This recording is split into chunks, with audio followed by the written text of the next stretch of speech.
Yo guys, what's up? Welcome back. Never Lost Adventures. Derek and Melissa here. Today, just doing a little walkthrough of the good old taco.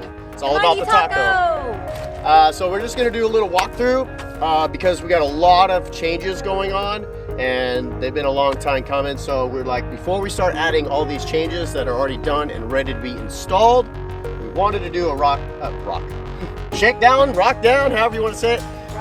Walk around with all the stock components that's already on here.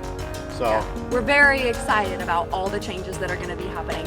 I really can't wait for you guys to see like our next few videos because this truck is not going to look the same. It's gonna be a whole new truck, kind of a breed of its own. Yeah. Hashtag pre-lander. Hashtag pre-lander. So we're just gonna do a simple video, front to back, and then just let you guys know what's already on here, and then what's going to change. At least immediate changes and then future changes. So as we cruise to the front right here, obviously you can see it's higher than stock height. So right now I have upper and lower control arms. So if you want to check this out, see we got the upper control arms and the lower control arms. This is from All Pro. And then we have the spindle from Total Chaos. This is two-wheel drive pre-runner. And then I think in the hopefully nearer future, but we'll see how far out that goes, we're gonna spend the money and make this four-wheel drive. Probably use an FJ since make it more mechanical instead of electronical. And so we'll have to get new spindles, and then I'm just like, let's just 86 this whole thing and start with new uppers, lowers, and spindles. So these are the King 2.0 OEM aftermarket shocks. So they fit the OEM style, but I am getting more travel. This is 14 inches of travel up front, and then we have 12 in the back. So, and just got the 34s, 34 and a half, so pretty much 35-inch tires by 12 and a half, 10 ply. So that's pretty much the front end. In the engine bay, I did just get a smog, so I put the stock air filter back in there, but otherwise I had AEM cold air intake. The engine is the same, so it's V6 4.0. That's that on the engine. So we will be installing front fenders, and with the front fenders, fiberglass from McNeil Racing, we will be swapping out the front bumper. That is a build of on my own. This custom grill and this usable intake I did years ago, stainless steel, first learning how to fabricate. It works good enough for me. It's bitchin'. And yes, I did take the plastic piece out of here, so it actually is forced induction air. So that was one of the upgrades there. These are aftermarket lights, need some adjustments on there. And like I said, we're gonna redo this whole bumper coming up in the next few videos. So one of the other upgrades we're gonna do, and this is like a big thing for me, what we're gonna do is we're gonna do a lot of body work and then we're gonna paint the truck. So the fiberglass fenders that we got, they come with like a stock, it's like primed white, I wanna say. So those front and rear, we are going to be painting the whole truck. It's going to be like a really nice gray color. So, but before we do that, we're obviously gonna come in and we're going to do some pretty extensive body work. Both these doors are pretty banged up, as well as the doors on the other side. Also our rear bed sides, but that's a non-issue. Those are coming off. We'll have all new of that. Yeah, these are pretty banged up too. But after we go ahead and do the body work and the paint, we're going to do some really nice decals. So if you guys pay attention to that awesome, what do you call it? Thingy, the warp title, the intro title, that cool compass you see, that's gonna be going right here on both sides. Names, flags, because patriotic. And I think that's about all we're gonna be doing cosmetically for paint. Obviously our YouTube, Instagram handles, and any other social media we choose. What else about the paint? That's about it. I think so. We're doing it all ourselves. So I've never painted a car. I have painted a helicopter back when I was painting big things. I'm pretty excited about that.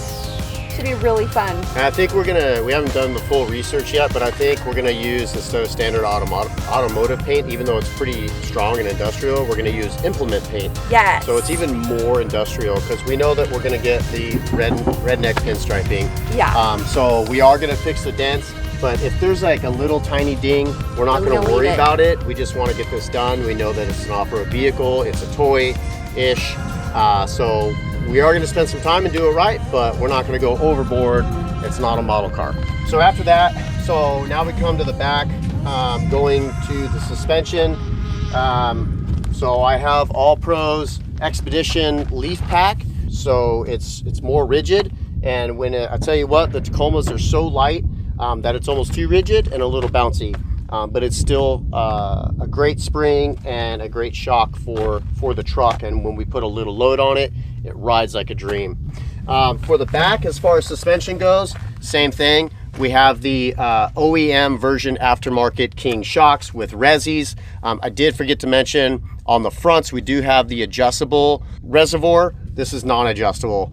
I should have spent the extra money and got the adjustable, because it does make a big difference. So we do have the rear spring, like I said, from All Pro, and then same thing, good old beefy tires. And then these are going to be swapped out with the McNeil Racing fiberglass. As we come around to the back, we have my old school first off-road bumper that I built when I was first learning how to weld. We won't do close-ups, but I will show you later. So this is my like broed out pre-runner bumper that I fabricated when I first started welding and learning the concept of fabricating. I think it turned out pretty good. What I was a bummer about is, so if you guys know, you off-roaders or welders, fabricators, you know anything about material. This is DOM style material. So it's made industrial for off-road, for hits. This happened from an aluminum light pole and backing up less than 5 miles an hour. So that really baffles me that would dent that easily on a light pole. But we're gonna replace it, and I'm gonna fix it, and I'll sell it for super cheap, or maybe do a giveaway. I don't know. So that's the rear bumper on that. Stock tailgate, everything's gonna be replaced. We did do the bed because we're gonna get ready to kind of tear this whole thing down with the fiberglass, and we're gonna do a bunch of other stuff in here. It does have the rails, but those are currently off right now because we are going to do those upgrades. We did do the bed ourselves. It's not a rhino lining, but it is an industrial bed coating, which we did. We redid the tubs, and those of you that have Tacomas know that right here in the bedside there's little tubs. We pulled those out, refiberglassed over them, and made them flush. Because once we have the rooftop rack and the rest of the stuff in here, we're not going to be using those, and I don't want holes in there, because also with the McNeil fiberglass, it's all open, so you lose all that plastic shrouding that stops the debris, mud, dirt, and stuff coming up from the inside of this. So it would come up through those, and we don't want that. So with the new fiberglass being bulged out, it's going to come out a fair amount. And this being, like I said, my first bumper that I worked with, I want a different style. So this will be coming off, and I'll be fabricating a whole new bumper, and we're going to be using aluminum. I'm going with aluminum because it is lighter, so I'm losing a little more strength, and I just got the numbers for that, and that's a very large number for the material that I need to build the front and rear bumper along with the bed rack. But it'll be awesome.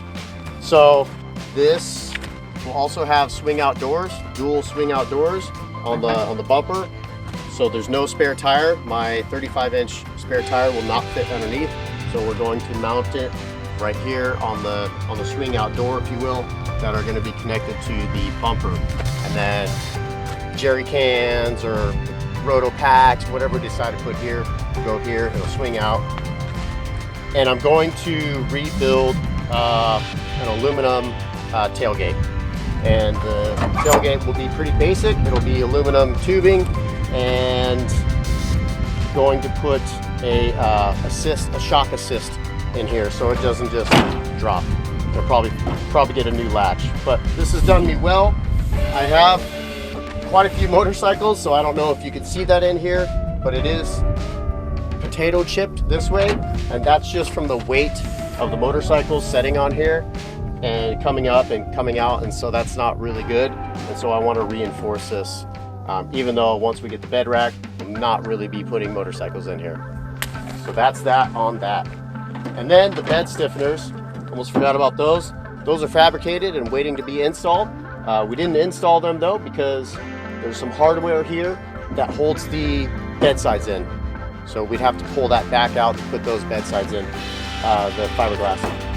So we'll put those bed stiffeners in last once we install the fiberglass. And for now, front, rear bumper, bed rack, bed stiffeners, all new paint job, decals.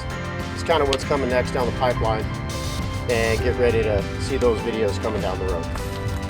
All right, you guys, thanks so much for watching. Don't forget to like and subscribe. Please leave us comments. We love comments. We'll see you in the next video. Yeah, stay tuned for the builds. Yeah. It'll be a lot of fun.